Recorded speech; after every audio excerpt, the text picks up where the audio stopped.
The night my son told me I had 30 days to leave my own house, he didn't raise his voice. He placed a blue folder beside my dinner plate and said, almost gently, "Dad, this will be easier if you don't fight it." His wife, Megan, kept cutting chicken for their 6-year-old daughter, as though we were discussing a change in the cable bill. I looked at the folder, then at my son. What exactly am I not supposed to fight? Before I tell you what was inside, subscribe. Family decisions made quietly can do more damage than the ones made in anger. Daniel pushed the folder closer. The house has been sold. For several seconds, I thought I had misheard him. I was 64 years old. I had lived in that house outside Pittsburgh for 29 years. My late wife, Susan, had chosen the kitchen tiles. I had built the shelves in the garage.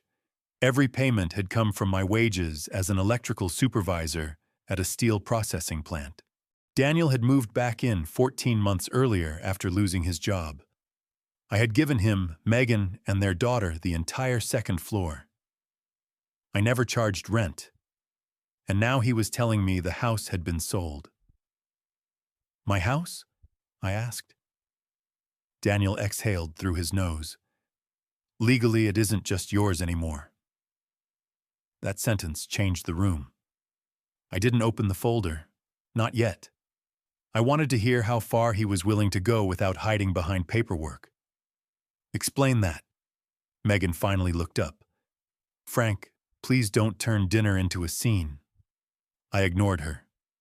Daniel rubbed one thumb along the edge of his glass. "After Mom died, you signed documents giving me an ownership interest."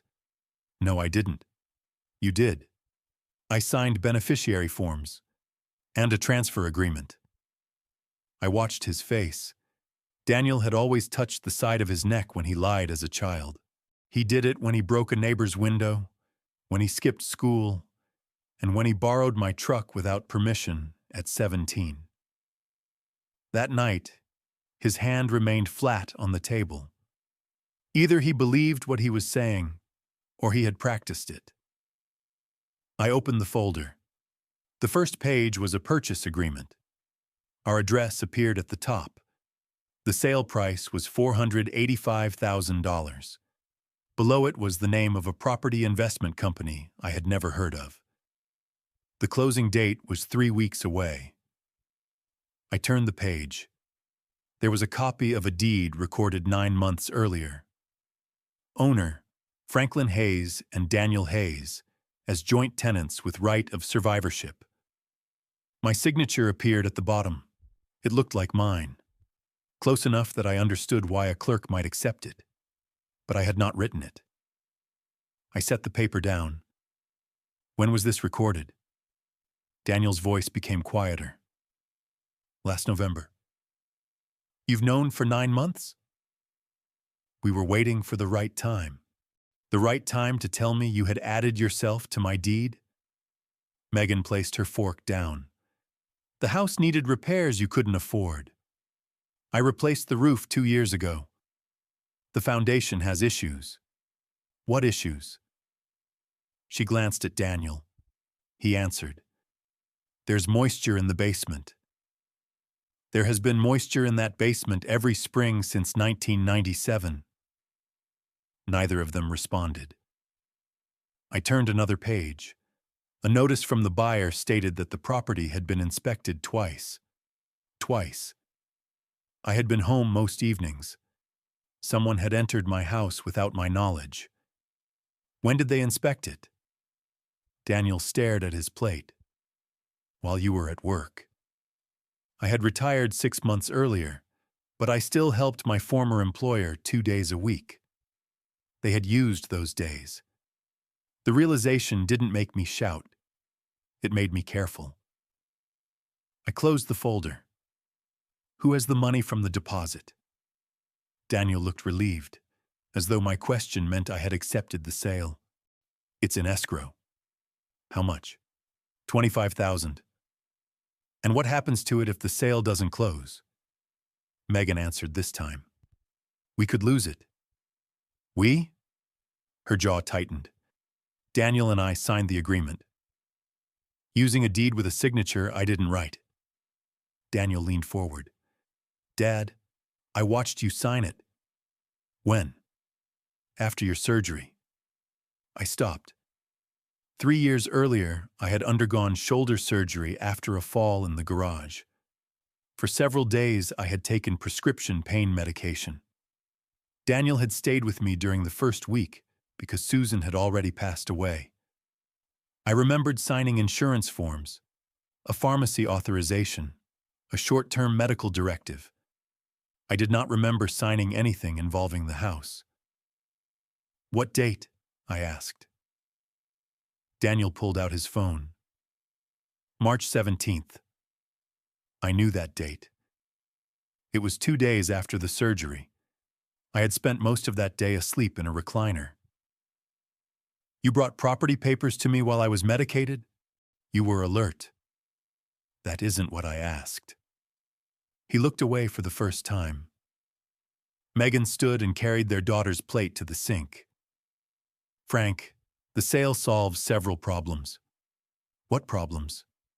The house is too large for one person. That is my decision. The taxes keep increasing. I pay them. You shouldn't have to. I don't remember asking for help. She turned from the sink. This isn't only about you. There it was, the sentence people use when they want your property, but need to call it responsibility. I looked at Daniel. What are you planning to do with your share? His face changed slightly. Not guilt, fear. I don't know yet. You signed a sale agreement without knowing what you'll do with nearly half the money. Megan stepped in before he could answer. We found a development outside Raleigh. I kept my eyes on Daniel. What development? A new build community, he said. You're moving to North Carolina? We were considering it. With my granddaughter? Megan folded her arms. There are better schools. I sat back. 14 months earlier, Daniel had arrived at my door with 2 suitcases, an unemployed wife, and a child who cried because she thought they were homeless. I had given them rooms, food, time, and privacy. They had used all 4 to prepare their exit. Then I noticed one line on the purchase agreement I had missed. The buyer was not purchasing the property vacant. The contract listed an existing occupant who would remain temporarily after closing. I pointed to the paragraph. What does this mean? Daniel said nothing. Megan answered, the company agreed to give you 30 days. After closing? Yes. So the 30 days don't start tonight. No. I looked at the closing date again. 3 weeks away. They had not given me 30 days. They had given me 51, as if that made it generous. I stood and picked up the folder. Daniel's chair scraped against the floor. Where are you going? To make copies. You can't take that. I looked at him. It concerns my house. It's the original contract. Then you should have kept your original somewhere I couldn't find it. His face hardened. Dad, don't make this worse. I tucked the folder under my arm. I haven't done anything yet. I walked into my office and locked the door. The room contained the filing cabinet Susan had organized before she died. Every insurance policy, every tax return, every mortgage statement. She labeled everything by year. If I had truly transferred part of the house, some copy should have been there. I opened the drawer marked 2019 to 2023. The folder for the year of my surgery was inside. It felt unusually thin. I removed it and spread the contents across my desk. Medical bills, rehabilitation notes, insurance letters. Then I found a yellow sticky note in Susan's handwriting. She had written it months before her death, while helping me organize older records. Frank, original deed is not in this cabinet. Safe deposit box. Both signatures required. I read it twice. The original deed had been placed in a bank box that required both my signature and Susan's. After her death, the bank should have changed the access rules. Daniel had never been authorized. Neither had Megan. I picked up my phone and called the bank's 24-hour service line. The representative could not discuss the contents of the box, but she confirmed one fact. Someone had accessed it 7 months earlier. Not me. And according to the access log, the person had entered using authorization documents presented by my son. I didn't sleep that night. Not because I was angry, because I couldn't stop asking myself one question. If Daniel had really entered my safe deposit box, who at the bank believed he had the authority? At 8:30 the next morning, I was standing outside the branch before it opened. The same branch Susan and I had used for nearly 30 years. When the doors unlocked, I walked straight to the manager's office. A woman in her 50s introduced herself. "Good morning, I'm Linda. How can I help you?" I placed the purchase agreement on her desk. "My son says he accessed my safe deposit box 7 months ago." She looked at me carefully. "Do you have identification?" I handed her my driver's license. She verified my information and typed for almost a minute. Then her expression changed. "Yes." She stopped. "What?" "There was an access." "I know. But according to our records," she looked back at the monitor, "it wasn't completed under your regular authorization." "What does that mean?" She hesitated. "The access required approval from our legal compliance department." My stomach tightened. "Why?" "Because the ownership status of the box had recently changed after your wife's passing." "So who approved it?" "I'm afraid I can't answer that immediately." "Why not?" "Because I'll need the physical file." 15 minutes later, she returned carrying a thick binder. She placed it on the desk and opened it. Every access to the safe deposit box had been recorded. Dates, times, employee names, customer signatures. She stopped at one page. "There." I looked down. Access date, November 18th. Visitor Daniel Hayes. Authorization, power of attorney. I immediately looked at Linda. "I have never given my son power of attorney." She frowned. "That's what this file indicates. It indicates something false." She remained silent for several seconds. Finally, she asked, "Would you recognize your own signature?" "Of course." She turned another page toward me. There it was. A photocopy. A notarized durable power of attorney. My name. My address. My signature. Everything looked convincing, except one detail. The date. I stared at it. March 16th. The day after my shoulder surgery. The same week Daniel claimed I had signed house documents. I slowly looked back at Linda. I was taking prescription pain medication. I'm not saying the document is valid. I'm saying I've never seen it before. Linda excused herself. "I need to call our legal department." While she was gone, I photographed every page I legally could. The access log, the authorization page, the notary stamp, the employee initials. Nothing else. 20 minutes later, she returned with another man. Gray suit, no tie. He introduced himself as Robert from corporate security. "Mr. Hayes, I believe we have a serious problem." "I agree." He sat down across from me. "I've reviewed the electronic archive." "And?" "The original power of attorney was never mailed to us." "What does that mean?" "It was hand-delivered." "By whom?" "We're checking."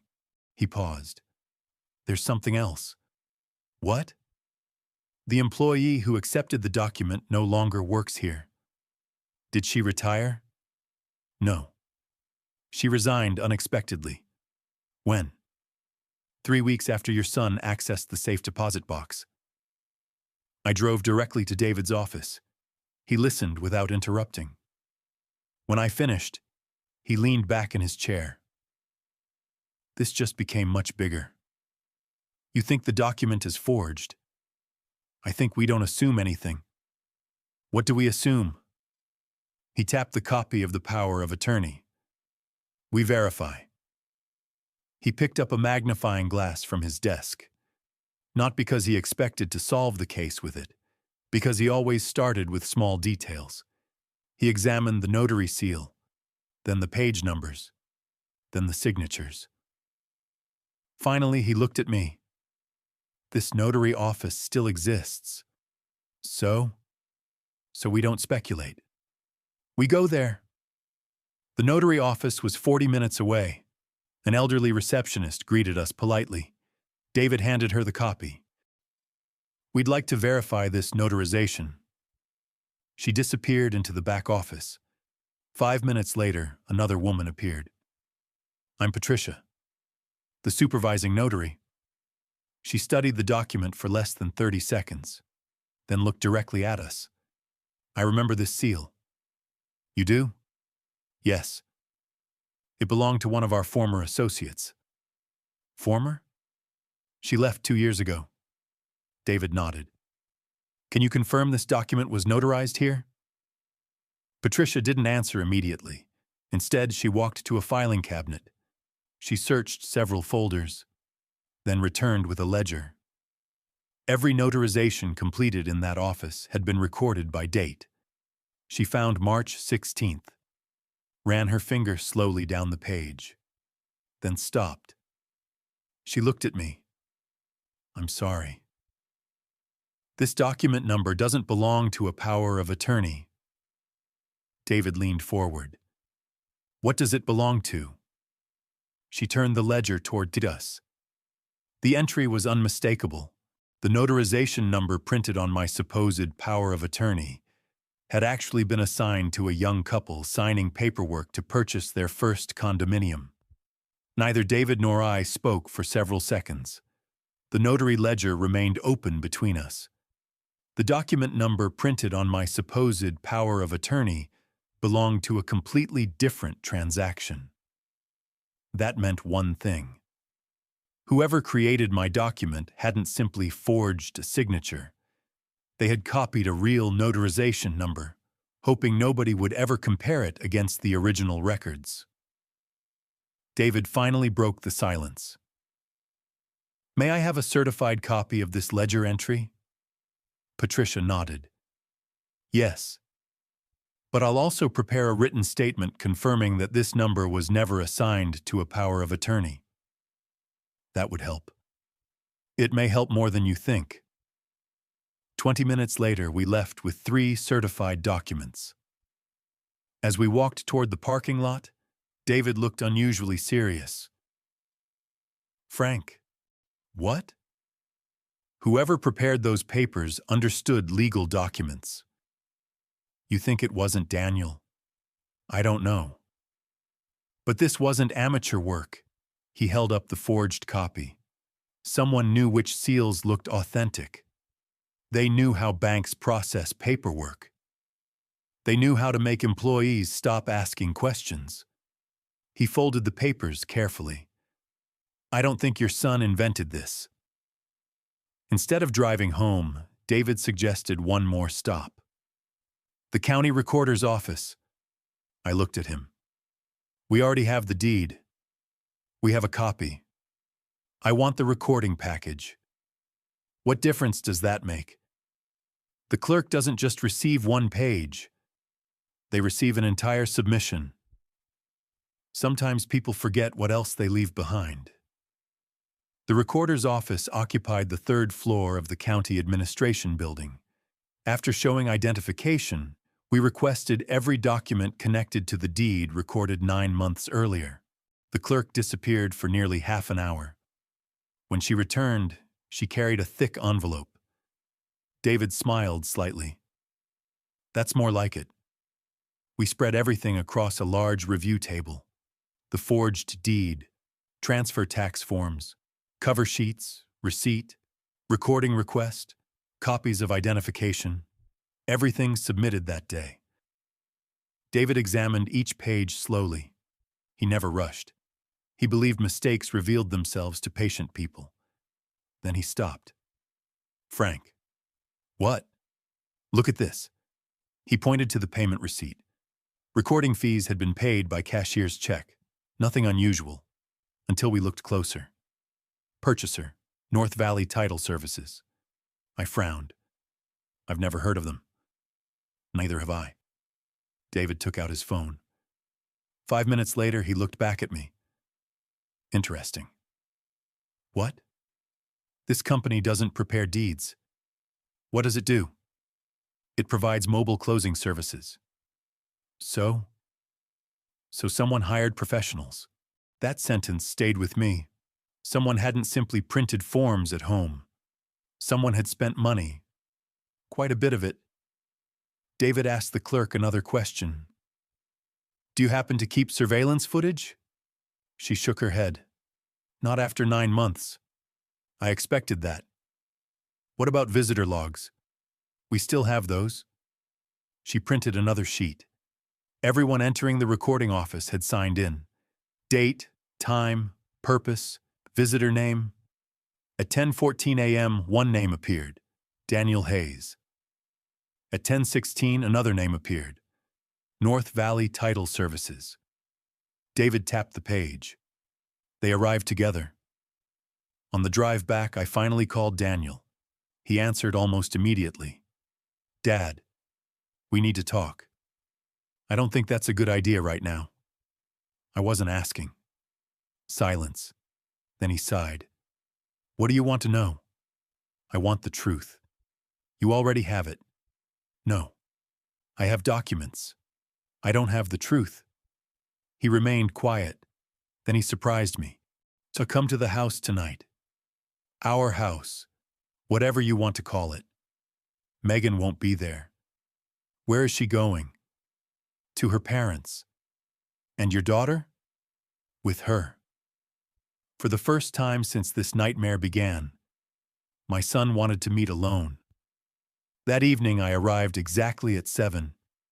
Daniel was already sitting on the back porch.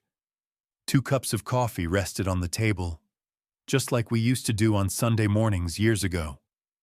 He didn't look angry. He looked exhausted.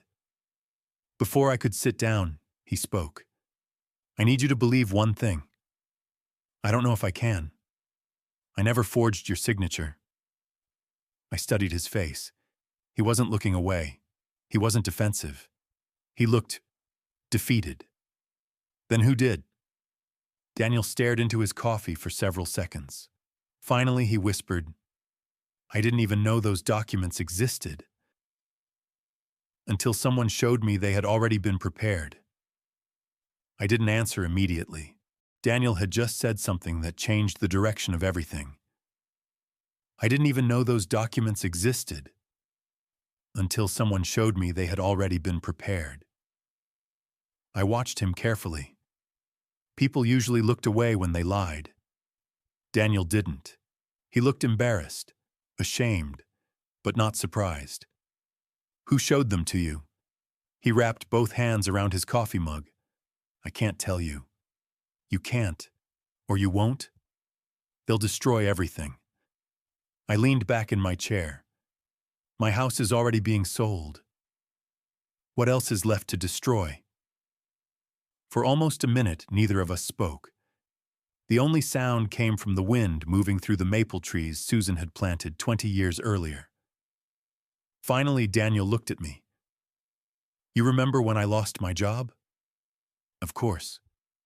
You said we'd figure something out. I meant it. We tried. I know. He shook his head. No. You don't. I never told you how bad it really got. He pulled an envelope from inside his jacket. It wasn't sealed. Inside were bank notices, credit card statements, personal loan agreements, collection letters. David had once told me that people rarely lie with paperwork. paper had no reason to impress anyone. I started reading. The first loan was for $12,000, then another, $18,000, $26,000. Home equity debt on a property they no longer owned, credit cards, business loans, medical bills after Megan's emergency surgery. By the last page, the total exceeded $417,000. I slowly placed the papers back on the table. You owed this much? Daniel nodded. I stopped sleeping. I stopped opening the mailbox. I stopped answering unknown numbers. His voice remained calm. Almost too calm, like someone who had repeated the story to himself 1,000 times. Why didn't you tell me? I was ashamed. I could have helped. Not with that amount. You don't know that. I do. He rubbed his forehead. I watched you spend years paying off your own mortgage. I wasn't going to become your next financial burden. I looked across the yard. You became something much worse. He didn't argue. Several minutes passed before he spoke again. It started with one meeting.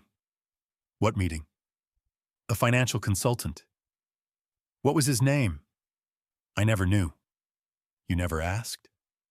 He was introduced by a friend. What friend? Daniel hesitated. A man from church. That answer surprised me. Daniel hadn't attended church regularly in years. Why would someone from church introduce you to a financial consultant? He said the man specialized in helping families avoid bankruptcy. And he did. For other people. Not for us. Daniel reached into the envelope again. This time he handed me a business card. There was no company logo, no website, only a name. Michael Carter, Private Asset Consultant, 1 phone number. Nothing else. I turned the card over. Blank. That's all? That's all he ever gave me. What did he tell you? He said families lose everything because they don't use the assets they already have. I felt my stomach tighten. The assets, meaning my house. Daniel slowly nodded. He said there were legal ways to restructure ownership. What legal ways? I don't know. He said his legal team handled everything. I stared at him. You believe that? I wanted to. No. You needed to. He closed his eyes. Yes. I needed to. For the first time since this nightmare began, I wasn't looking at a son trying to steal my house. I was looking at a man drowning in debt. That didn't excuse what had happened, but it explained why he had stopped asking questions. When did you meet Carter? About 11 months ago. Before the deed changed? Yes. What happened at the first meeting? He already knew everything. What do you mean? He knew you owned the house free and clear. He knew Mom had passed away. He knew I was living here. He even knew when your surgery had happened. A cold feeling spread through my chest. None of that information had come from public conversation. Some of it wasn't even public record. How? I asked him. And? He smiled. What did he say? Daniel looked directly at me. He said, "People leave a trail every time they sign a document. My job is simply knowing where to look." At that exact moment, my phone rang. David. I answered immediately. Frank. His voice sounded different, controlled, urgent. I've been looking into North Valley Title Services. What did you find? They didn't just handle your deed. I stood up. What are you talking about? Frank. He paused. I think your family isn't the first one. Meaning?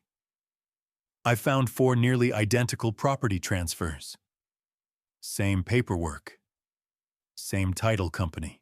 Same financial consultant. I felt the blood drain from my face. Then David said the one sentence I never expected to hear. And every one of those homeowners was over 60 years old. I drove straight to David's office. He already had 4 folders spread across his conference table. Each one belonged to a different homeowner, different families, different addresses, different counties, but the stories followed the same pattern. A financial crisis, a trusted relative, ownership documents, a planned sale. It wasn't identical, just similar enough to make my stomach tighten. David looked up. I still don't know if this is one group or several people copying the same method, but it's too close to ignore. I sat down. Show me. The first file belonged to a retired school principal, 71 years old. After hip surgery, her nephew convinced her to sign estate planning paperwork. 8 months later, half her home belonged to him. The second case involved a widower. His granddaughter had been told refinancing the property would solve the family's debt. Instead, someone transferred part of the title. The third homeowner stopped the sale just days before closing. The fourth wasn't as lucky. His house had already been sold. He was renting the same home from the investment company that bought it. I stared at the last page for a long time. David closed the folder. These people never met each other. No. But someone connected them. He opened his laptop. I spent half the night tracing names. Look. The same title company appeared again. North Valley Title Services. The same mobile notary appeared twice. The same financial consultant appeared 3 times. Michael Carter. But something else caught my attention. Every property had eventually been sold to a different investment company. Not the same buyer. Different buyers, different cities, different states. Why? David answered immediately. Because the houses weren't the goal. What was? The equity. That sentence explained everything. They didn't care who bought the house. They cared about convincing desperate families to sign enough paperwork to gain access to hundreds of thousands of dollars in property value. My phone vibrated. Daniel, I answered. Dad, you need to come home. Why? Someone was here. I stood up. What do you mean? I came back from the grocery store. The office door was open. I felt my chest tighten. My office? Yes. The filing cabinet? Every drawer has been opened. David grabbed his keys before I even finished the call. Neither of us spoke during the drive. 25 minutes later, we pulled into the driveway. A patrol car was already parked outside. One officer stood near the front porch. The other was inside taking photographs. Daniel met us at the door. I didn't touch anything. Good. The officer nodded. That's exactly what we asked him to do. My office looked exactly the way burglars leave a room when they're searching for one specific item. Not messy, focused. The television in the den was untouched. My laptop remained on the desk. Cash inside the kitchen drawer was still there. Only one room had been searched. Only one cabinet. David walked directly to the filing cabinet. He checked every drawer, tax returns, insurance, old mortgage statements, medical records, everything remained, except one folder. He looked at me. What was in the missing one? I didn't answer immediately. Then I remembered. The safe deposit box paperwork, the original inventory, the access records, and I stopped. David looked at me. And what? I slowly closed my eyes. Susan's notebook. What notebook? The one where she kept every appointment, every lawyer, every banker, every meeting. The notebook my wife had carried for almost 20 years. She wrote everything down. Names, dates, phone numbers, even things she thought might matter someday. It had disappeared. One of the officers walked into the room. "Mr. Hayes?" "Yes. We found something outside." He handed me a clear evidence bag. Inside was a torn piece of yellow paper. I recognized it immediately. It had been ripped from Susan's notebook. Only part of one sentence remained. "Don't trust Carter until Richard reviews everything." David looked at me. "Who's Richard?" I searched my memory. Then suddenly I remembered. Richard wasn't our lawyer. He wasn't our accountant. He was Susan's older brother, a retired FBI financial crimes investigator. I hadn't spoken to him in almost 8 years. David looked me straight in the eye. "Frank, I think it's time you called him," Richard answered on the third ring. For a moment, neither of us spoke. It had been almost 8 years since our last real conversation. Not because we had argued. Life had simply drifted in different directions after Susan died. "Frank?" "Yes. It's me." "I know." His voice hadn't changed. Still calm. Still precise. "What happened?" "I think someone tried to steal my house." There was silence. Then he asked exactly the question I expected from a man who had spent 30 years investigating financial crimes. "Did they take your money? Or your paperwork?" "My paperwork." Another pause. "Don't touch anything else." "I'm already with my attorney." "Good. I'll be there in 3 hours." Richard arrived carrying nothing but a leather briefcase. No dramatic entrance. No speeches. He shook my hand, then David's. Finally, he looked at Daniel. "I've heard enough to know everyone is telling only part of the truth." Daniel lowered his eyes. Richard noticed everything. He always had. We sat around the dining room table. The same table where Susan had insisted we eat together every Sunday. Richard opened his notebook. Start from the beginning. Not the emotional beginning, the factual one. For nearly 2 hours, we reconstructed every event: the surgery, the power of attorney, the forged deed, the appraisal, the title company, Michael Carter, the missing notebook. Richard interrupted only to ask for dates, names, addresses, amounts, never opinions, only facts. When we finished, he closed the notebook. "I think I know why Susan wrote that warning." I leaned forward. "You knew Carter?" Richard nodded slowly. "Not personally.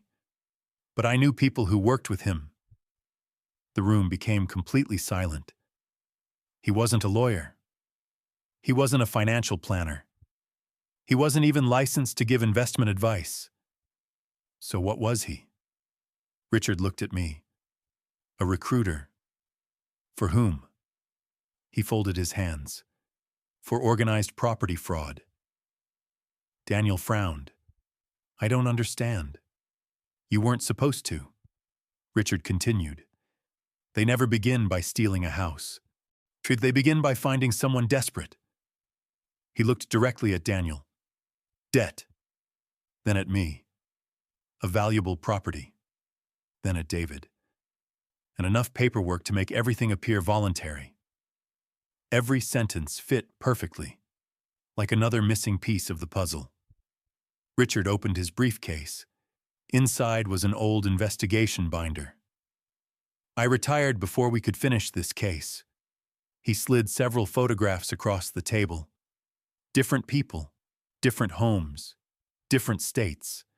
The same pattern: families, debt, transferred ownership, forced sales, investment companies. I turned another page, then another, until I stopped. There was a photograph of Michael Carter, older, but unmistakably the same man. Next to the photo was another picture, a younger man, clean-cut, expensive suit, confident smile. Richard tapped the second photograph. "That's the man you should be looking for." "Who is he?" "His real name probably isn't on the file." "What name did you use?" Richard answered quietly. "Ethan Cole." "What did he do?" He never met the victims. He built the system.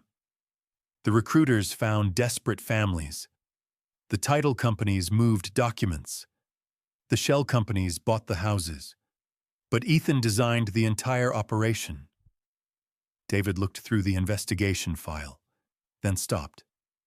Richard, these companies, what about them? They're all dissolved. Richard nodded. They disappear every few years and reopen under different names. So how do you stop them? Richard looked at me. You don't start with the companies. You start with the money. At that moment, my phone rang. Unknown number. I answered. Mr. Hayes? Yes. My name is Angela. I'm calling from Keystone Title Insurance. We've just received an urgent request to postpone tomorrow's closing on your property. I looked at David. We never requested that. I know. Angela continued. That's why I'm calling. The request wasn't submitted by you. My pulse quickened. Who submitted it? She hesitated. I can't tell you over the phone. Then tell me one thing. What? Has the sale been canceled? A long pause. Then she answered. No. It hasn't been canceled. Because this afternoon, someone submitted an entirely new contract. David slowly stood up. Whose names are on it? Angela took a deep breath. There are only 2 sellers listed now. I already knew the answer before she said it. Daniel Hayes. She stopped. And Frank Hayes. Someone had just filed a brand new contract, using my name again, after they already knew I was fighting back. Nobody spoke for several seconds. Angela's words kept echoing in my head. A new contract. My name. Again. David reached for my phone. Ms. Brooks, don't process anything. We already placed a temporary hold, she replied. But whoever submitted the contract is insisting everything is legitimate. Good, David said calmly. Leave the hold in place. We'll be there within the hour. By the time we arrived, Angela had reserved a private conference room. She laid 2 contracts on the table. The first was the one Daniel and Megan had signed weeks earlier. The second had been submitted that afternoon. At first glance, they looked identical. Same property, same buyer, same purchase price. But there was one important difference. The second contract carried a fresh signature beside my printed name. I looked at it for less than 2 seconds. It isn't mine. David nodded. I know. Richard didn't even look at the signature. Instead, he flipped to the final page. There. What? The witness. I leaned closer. The witness had signed with a name neither of us recognized. Richard smiled for the first time that day. They made a mistake. Angela frowned. What mistake? Richard pointed at the address beside the witness's signature. I know this office. You do? I testified there 15 years ago. Everyone looked at him. That office closed almost 9 years ago. Silence filled the room. The person forging the paperwork had copied an old witness stamp without realizing the business no longer existed. It was the first undeniable mistake anyone in the scheme had made. David immediately contacted the county recorder. Within an hour, every pending document connected to my property had been frozen. The closing scheduled for the following morning was canceled. The investment company received notice that ownership was under formal legal dispute. Their attorney called David before sunset. He sounded frustrated, not because the sale had failed, because his client had also been deceived. The company had paid deposits, inspection fees, and legal expenses believing the paperwork was genuine. For the first time, I realized something important. The buyers weren't the villains. They had been manipulated too. Over the following months, investigators traced the entire operation. Michael Carter disappeared before they could arrest him. But they found the people who handled the paperwork. The mobile closing service lost its license. 2 employees admitted they had ignored verification procedures in exchange for extra payments. Several fraudulent property transfers were reversed, mine among them. The forged deed was declared invalid. Every document based on it became legally worthless. The sale was canceled permanently. Daniel moved out before Christmas, not because I asked him to, because he said he needed to rebuild his life without pretending someone else would rescue him. Before leaving, he stood in the garage where we had spent countless weekends repairing bicycles, building shelves, and changing the oil in old cars. "I'm sorry, Dad." I looked at him. This time I believed him. Not because of the words, because he had finally stopped looking for excuses. "I know. I should have come to you." "You should have. I thought I was protecting my family." "You were protecting your fear." He lowered his head. "I know." That was enough. Some conversations don't fix a relationship. They simply stop making it worse. Richard stayed for another 2 days. Before leaving, he handed me Susan's notebook. The police had recovered it from a storage unit rented under a false name. Almost every page was still there. I opened it that evening. On one page, Susan had written something years before she became ill. Not because she expected this to happen, because she always planned ahead. Her handwriting filled only one line. "Trust people with your heart, Frank, but protect your family with paperwork." I closed the notebook and looked around the living room. The photographs were still on the mantel. Susan's chair still faced the garden. The house hadn't changed. I had. For years, I believed family meant never questioning the people you loved. Now I understood something different. Real trust doesn't fear verification. It survives it. And if someone becomes angry because you ask to read the documents before signing them, they probably never wanted your trust. They wanted your signature.